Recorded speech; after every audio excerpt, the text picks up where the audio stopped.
So this video is for my kings. I am going to give you 7 different things that women look for. Now these things it's like universal. Every woman, no matter where she's from, this is something that we look for when we're looking for our mate. He has these 7 things. This man can pretty much have us in any way he wants. But if he doesn't, then you're going to have those issues where she's not responding how you want her to. So if you're interested in learning these 7 things that women look for in our mates, make sure you get a pen and paper so you can jot it down, put it up in your head, baby, and continue watching this video. And if you haven't already, subscribe to my YouTube channel and look for me on Instagram at BeDivineMinded. And I break hearts for you. I'm a player, but I go to the playoffs for you. I move fast, but I don't want to take off on you. Am I mushy? Because I want to thank God for you. I said my deepest apologies. Let me introduce myself properly.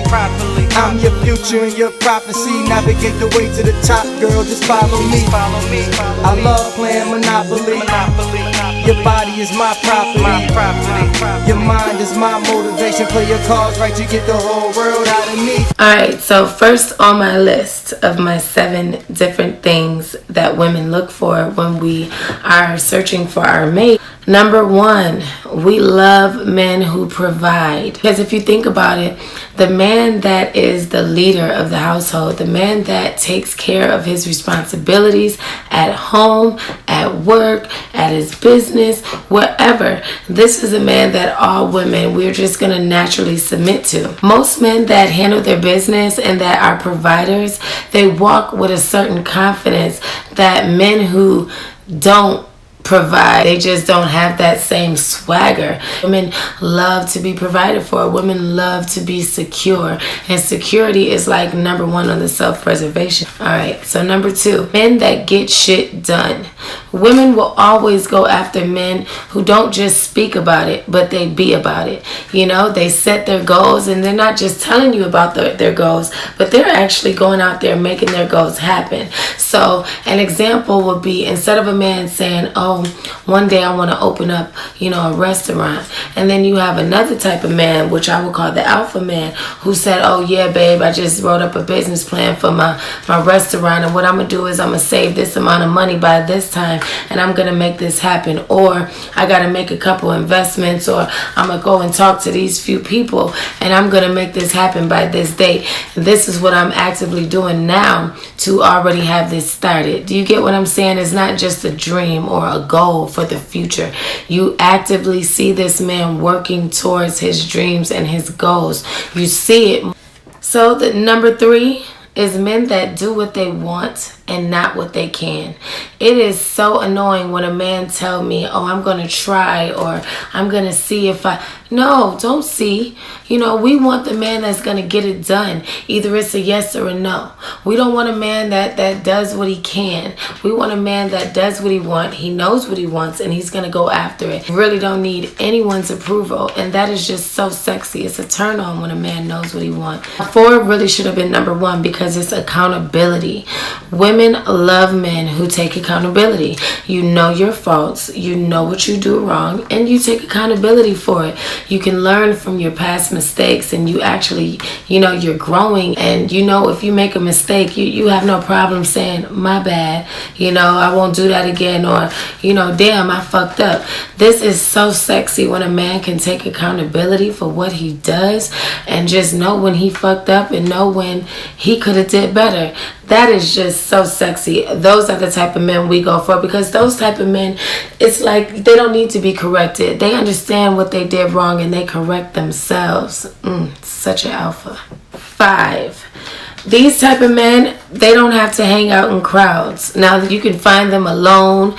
They love to be in their own little world. They handle their business. And usually if you see them with people, it's probably people that they're doing business with or other like-minded people. But you rarely see a man the type that we're looking for with a bunch of different guys, guys that's just doing nothing with their lives.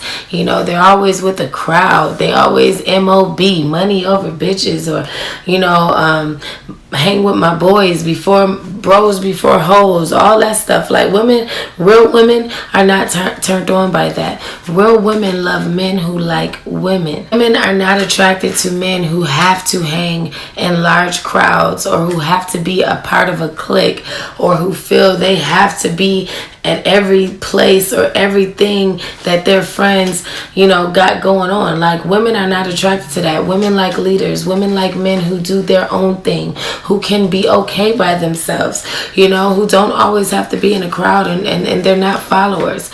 Those are the type of men that we go for. We want leaders. We want men who can stand alone, who can be strong in who they are. Now, this is a big one for me. 6th type of man that we look for is a man who is in control of his emotions. You aren't all whining all the time and complaining all the time and just moping around. We want a man who is happy and peaceful and mentally stable. We want a man who's strong enough to handle life's problems, and you're able to, strategize and come up with solutions.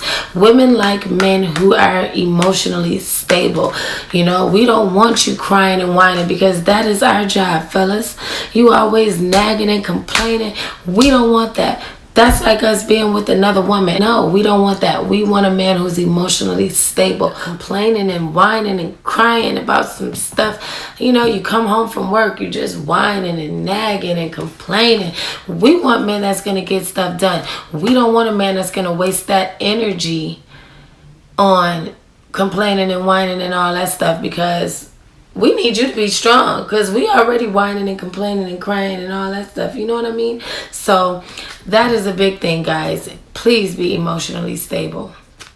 Now, the 7th thing that we look for in any man that we're going to allow to lead our home is a man who dominates his environment. You see a man who is just in control over the situation. He's not, acting all crazy. He's just in control, and he dominates his environment. He's not going to allow people to just talk to him any kind of way. He's not going to allow himself to be disrespected. He's not going to put himself in situations that's going to be beneath him. It's kind of like he's above anything petty. We want a man who can dictate, and a man who can really lead and rule. In order to do that, you have to dominate your environment. And I'm not saying bully, because it's a difference between bullying and dominating. And dominating means that you're just in control over the situation. You live in a home and you have 2 children.